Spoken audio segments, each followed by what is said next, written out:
warahmatullahi wabarakatuh. Hari ini kita akan belajar yakni persiapan untuk ujian semester 1 kelas 6 kurikulum K13 yakni di mata pelajaran IPS. Kali ini kita membahas tema 1 dulu ya, yakni berisi KD 3.1. Ini dia soal-soalnya teman-teman. Kita mau membahas ya dari yang nomor 1 dulu. Oke, pertanyaan tentang batas wilayah Asia Tenggara. Di Asia Tenggara ada organisasinya, organisasi regional namanya ASEAN gitu ya. Ini wilayah Asia Tenggara. Berikut yang tepat adalah bagian utara negara Timur Leste. Enggak ya, ini di bagian selatan. Otomatis yang A keliru. Bagian barat negara Tiongkok, bukan Samudra Hindia ya. Otomatis yang barat juga keliru. Jadi kalau di bagian utara ini ada Cina, Tiongkok, di bagian barat ada Samudra Hindia.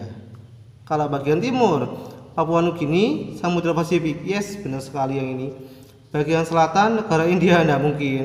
Ini di baratnya ini. Bangladesh juga di baratnya, Samudra Hindia di baratnya. Kalau di selatannya golongan Timur Leste, Samudra Hindia, Australia. Otomatis jawabannya adalah yang C. Mudah teman? Adakah yang masih belum bisa? Lanjut lagi ya. Di sini nomor 2. Myanmar disebut sebagai negara 1000 pagoda. Hal ini karena di Myanmar itu sebagian besar penduduknya adalah beragama Buddha. Otomatis banyak sekali pagoda dan kita lebih mudah menemukan pagoda di sana. Setiap wilayah Myanmar jarang terdapat pagoda, enggak. Karena banyak sekali. Sangat mudah menemukan pagoda dan kuil-kuil suci Buddha di negara Myanmar. Pintar sekali ini dia. Myanmar sebagai besar masyarakatnya menganut kepada Islam, enggak. Otomatis jawabannya adalah yang B. Mudah ya teman. Soal nomor 3. Di sini ada soal negara tetangga yang wilayah daratannya berbatasan langsung dengan Indonesia. Apakah itu? Negara tetangga yang wilayah berbatasan langsung dengan Indonesia ada 3 negara, yakni negara Malaysia, kemudian Timur Leste, dan satunya lagi adalah Papua Nugini. Jadi jawabannya di sini adalah Malaysia dan Timur Leste. Otomatis jawabannya adalah yang ini ya teman-teman. Nyambung ya teman-teman ya. Maaf ini ada kesalahan tadi ini. Jadi jawabannya adalah Malaysia dan Timur Leste. Negara ini mengembangkan sektor perdagangan dan jasa sehingga mampu mengantarkan negara ini menjadi negara kaya di Asia Tenggara. Negara yang dimaksud adalah negara apakah itu? Yakni jelas banget ini negara Singapura, teman-teman. Tinggal satu soal lagi yaitu sini dia negara tetangga berikut yang pemerintahnya berbentuk kerajaan. Apakah itu? Kalau yang kerajaan ya Malaysia dan Thailand. Ini dia yang kerajaan. Laos bukan, Brunei Darussalam iya, tapi Timur bukan, Filipina juga bukan. Otomatis Malaysia jawabannya. Itulah pembahasan tema 1 untuk mata pelajaran IPS kelas 6 ya, KD 3.1. Semoga bermanfaat.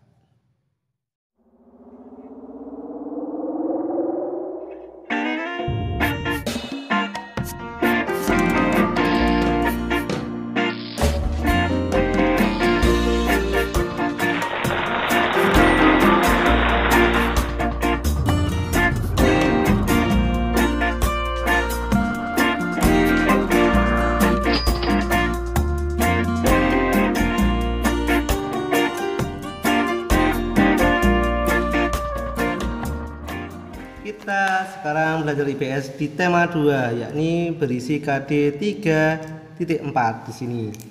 Ini adalah soal-soalnya teman-teman. Kalau misalnya teman-teman ingin belajar materi semester 1 IPS di tema 2, ini soal-soalnya. Oke, kita bahas mulai dari nomor 1 ya. Di sini ada tokoh golongan muda yang mengusulkan agar yang menandatangani teks proklamasi adalah IR Soekarno dan DRS Muhammad Hatta atas nama bangsa Indonesia adalah siapa? Budi ya, kan ya, Bung Tomo. Ini adalah orang yang mengobarkan semangat arah Surabaya. Toha ini yang gugur. Jadi jawabannya jelas ini, Soekarni. Karena Soekarni termasuk golongan muda. Berikut yang bukan makna proklamasi. Penekanannya di sini adalah kata-kata yang bukan ya. Kemerdekaan kepada negara lain, bahwa Indonesia adalah negara yang bebas dari penjajahan. Iya, itu makna dari proklamasi. mendukung penjajahan? Tidak mungkin lah gitu ya. Negara yang memiliki martabat? Yes. Negara yang mandiri? Oke. Otomatis jawabannya yang bukan tadi itu ya, mendukung penjajahan. Mana ada negara yang dijajah malah mendukung adanya penjajahan tersebut. Nomor 3, wilayah Indonesia yang diakui Belanda dalam Perundingan Linggarjati. Di dalam Perundingan Linggarjati, negara atau wilayahnya negara Indonesia yang diakui oleh Belanda adalah ada 3, yakni Sumatera, Jawa, dan Madura. Jawabannya jelas adalah yang A. 4, hasil KMB mempunyai arti penting bagi bangsa Indonesia, yaitu apa? KMB adalah konferensi meja bundar yang diadakan di Den Haag, Belanda. Wakilnya kita dari Indonesia yang berangkat ke Belanda adalah DRS Muhammad Hatta. Apakah yang dihasilkan dari KMB? Salah satunya adalah Belanda mengakui kedaulatan Indonesia. Ini adalah arti yang sangat penting bagi Indonesia pada waktu itu. Berikut yang bukan, upaya untuk meningkatkan produksi bahan pangan dalam program Kasimo. Program Kasimo ada 5 ya teman-teman. Salah satunya adalah transmigrasi. Ini ada 20 juta penduduk di Jawa dipindahkan ke luar Jawa. Kemudian intensifikasi dengan menanam bibit unggul, iya. Di setiap desa dibentuk kebun-kebun bibit. Satunya lagi yaitu dilarang menyembelih hewan yang namanya bisa digunakan untuk bahan pangan. Untuk menghematnya, otomatis yang bukan salah satu program Kasimo Plan adalah melakukan pinjaman nasional. Nah, itulah pembahasan dari mata pelajaran IPS KD 3.4 di tema 2. Semoga bermanfaat.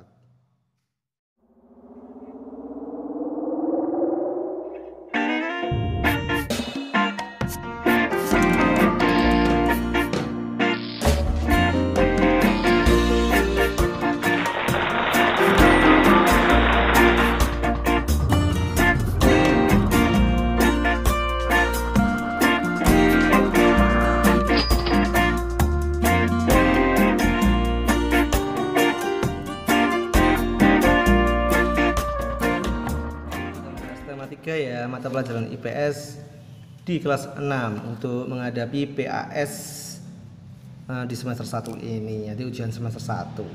Oke, inilah teman-teman soalnya IPS yang berisi KD 3.2 di tema 3 kelas 6. Kita bahas ya dari yang mulai nomor 1. Di sini ada pertanyaan, melalui media sosial, internet kita dapat belajar dan mengetahui budaya negara lain.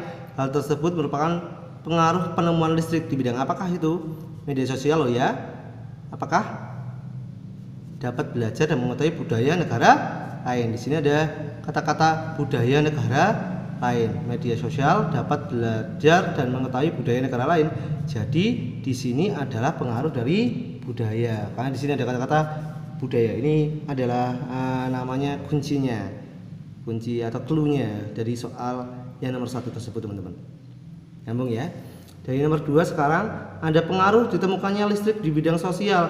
Jadi zaman dahulu ada yang disebut sampai zaman sekarang ya, yang disebut bapak listrik adalah namanya Michael Faraday. Dia penemu listrik. Dan lampunya ditemukan oleh Thomas Alva Edison. Jadi jangan salah ya teman-teman. Kalau penemu listrik namanya Michael Faraday, sedangkan penemu lampu adalah Thomas Alva Edison. Di sini listrik di bidang sosial, teman-teman. Sosial ya. Nih, penekanannya di sosialnya. Masyarakat dapat belajar budaya asing. Budaya di sini bukan ya. Kemudian pelajar dapat belajar di malam hari dengan bantuan lampu belajar. Bisa jadi ya. Masyarakat mendapat hiburan dari tayangan yang disajikan di televisi. Bisa jadi. Jawabannya apa teman-teman kira-kira? Di sini ada pelajar dapat mempelajari budaya dari berbagai daerah dengan mudah. Nah, ini ada budaya, di sini juga ada budayanya gitu ya. Jadi bisa belajar di malam hari. Kalau di sini kan sosial, berarti berhubungan dengan interaksinya. Kalau melalui globalisasi ini, itu tidak perlu bertemu untuk interaksi sosialnya. Jadi masyarakat dapat mendapatkan hiburan dari tayangan yang disajikan di televisi. Jadi meskipun kita tidak usah bertemu dengan orang lain, kita bisa berkomunikasi secara jarak jauh. Di jawabannya adalah yang C ya teman-teman. Untuk yang nomor 3, saat ini kegiatan jual beli dapat dilakukan secara online. Ini ada Shopee, ada Tokopedia dan yang lainnya ya, melalui komputer yang terhubung internet. Hal ini menunjukkan manfaat komputer di bidang apakah? Oke, kalau berhubungan dengan jual beli ya, berarti dengan kegiatan ekonomi yang sifatnya untuk memenuhi kebutuhan masyarakat yang ada di masyarakat Indonesia ini. Alat transportasi yang digunakan pada zaman dahulu untuk mendistribusikan barang adalah berarti yang tidak pakai motor. Kalau yang zaman sekarang kan menggunakan motor semua ya teman-teman, sepeda motor, mobil itu menggunakan mesin.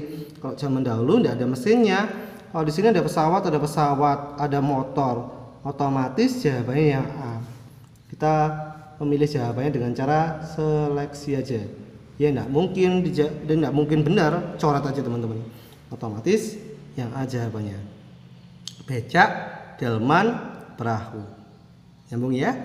Itu nomor 5 sekarang, dampak penemuan pesawat terbang di bidang ekonomi. Apakah di bidang ekonomi lo ya? Mempersingkat waktu tempuh ke suatu daerah? Ya. Mendukung perluasan penyebaran penduduk? Ya. Menciptakan kenyamanan dan pelayanan? Ya. Memenuhi kebutuhan penduduk kota? Ya teman-teman. Otomatis kegiatan ekonomi itu digunakan untuk memenuhi kebutuhan manusia. Jadinya kalau seperti itu, yang memenuhi kebutuhannya masalah ekonomi yang manakah teman-teman? Mendukung penyebaran penduduk, menciptakan kenyamanan? Nah ya, ini sosial ya. Otomatis ini dia sesuai dengan barusan, memenuhi kebutuhan penduduk kota. Misalnya kepingin ke desa, bisa menggunakan pesawat terbang. Itulah pembahasan di tema 3 teman-teman. Semoga bermanfaat ya.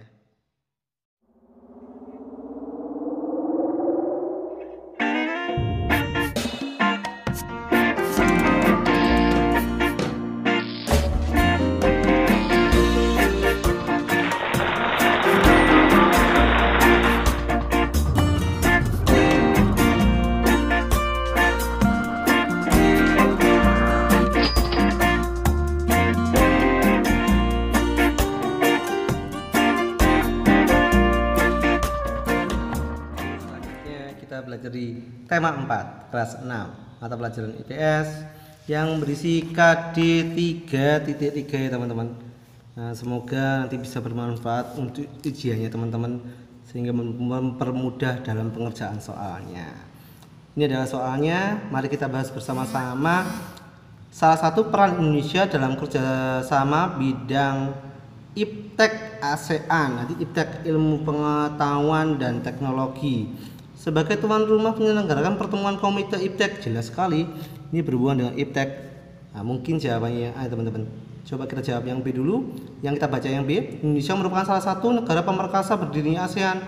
Bukan IPTEK ya. Ini anti narkoba, ekspor impor. Kalau ini jelas di kegiatan ekonominya. Otomatis jawabannya yang A yang tadi ya teman-teman. Ini ada clue-nya IPTEK, clue-nya di sini. Nomor 2, berikut termasuk bentuk hubungan kerjasama ASEAN dalam bidang politik. Apakah yang dalam bidang politik? Pertukaran pelajar, sosial budaya ya. Kerjasama untuk meningkatkan kegiatan pariwisata. Apakah teman-teman? Sosial budaya lagi dia. Nah, sama berhubungan dengan ekonomi. Indonesia dan negara ASEAN sepakat membuat traktat. Nah ini dia. Kalau politik itu berhubungan dengan membuat perjanjian-perjanjian melalui diplomasi ya teman-teman. Kalau yang D, pertunjukan budaya, sosial budaya lagi. Otomatis jawabannya yang C. Nyambung teman-teman. Kita lanjutkan, ada di soal nomor 3 ini. Tinggal 3 soal lagi. Tujuan kerjasama politik Indonesia dengan negara ASEAN. Politik lo ya di sini lo ya. Menimbulkan pertentangan dengan negara ASEAN? Jangan, tidak mungkin. Menciptakan keamanan dalam suasana persahabatan wilayah ASEAN. Yes. Ini tujuannya melakukan perundingan atau perjanjian. Nanti biar aman lah negaranya, sama menciptakan persahabatan yang erat. Berikut bukan merupakan manfaat kerjasama anggota ASEAN adalah, bukan loh ya, di sini ada kata-kata bukan.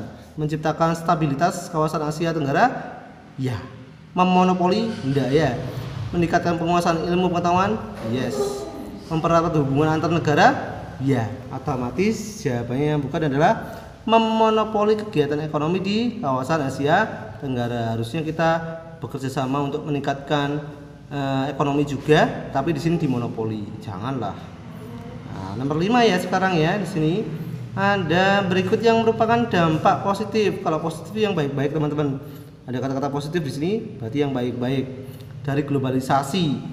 Jadi seakan-akan dunia itu tidak ada batasnya dan kita bisa melihat belahan negara manapun dengan hitungan detik di genggamannya kita.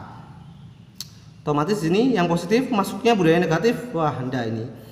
Masa budaya-budaya yang negatif itu mau masuk kita terima aja. Janganlah. Hilangnya identitas bangsa, jangan. Ini karakteristiknya bangsa. Menurutnya jati diri bangsa, enggak juga. Jawabannya adalah kecepatan dalam memperoleh informasi. Jadi kita tahu, oh ada apakah di belahan dunia yang lain, oh ada demo misalnya, nah, langsung tahu kita melalui sosmed atau media sosial yang ada di internet. Itu salah satu pengaruh dari dampak globalisasi. Itulah teman-teman pembahasan materi IPS di tema 4 kelas 6 ini. Semoga bermanfaat untuk teman-teman semuanya.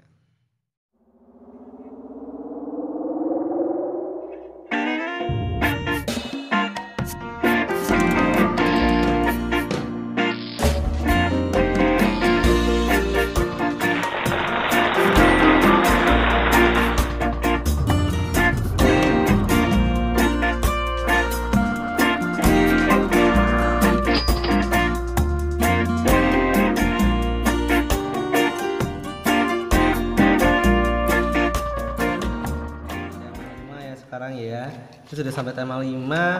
Kita membahas mata pelajaran IPS untuk persiapan ujian semester 1. Ini adalah soal IPS yang berisi KD 3.3 tema 5 kelas 6 ya teman-teman. Mari kita bahas bersama-sama teman-teman dari soal yang nomor 1 dulu.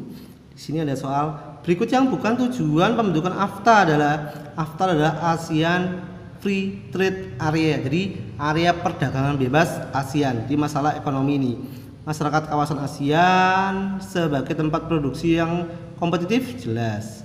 Menarik lebih banyak modal bisa jadi.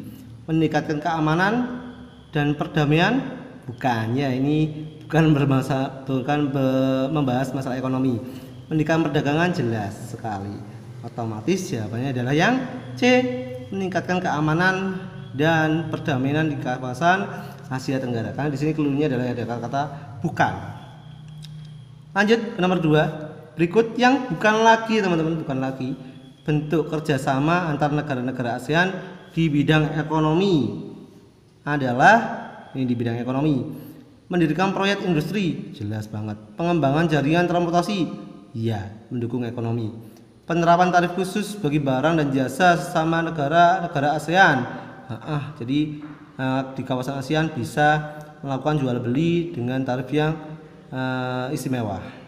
Menjadi tuan rumah SEA Games, ini berhubungan dengan sosial budaya, bukan ekonomi. Otomatis jawabannya dari yang B teman-teman. Lanjut lagi, di sini ada nomor 3, usaha masyarakat dalam menyikapi MEA, masyarakat ekonomi ASEAN, dilakukan dengan cara ekonomi lagi loh teman-teman di sini ya.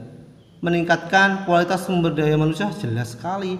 Kalau kita ada MEA, namanya masyarakat ekonomi ASEAN, biar kita mampu bersaing dengan negara lain, kita harus meningkatkan kualitas SDM-nya kita, sumber daya manusianya, agar bisa bersaing dengan negara lain. Pengaruh MEA pada bidang tenaga kerja, dapat menarik investor asing, bukan ini modal, ini berhubungan dengan modal. Kalau yang A ini modal.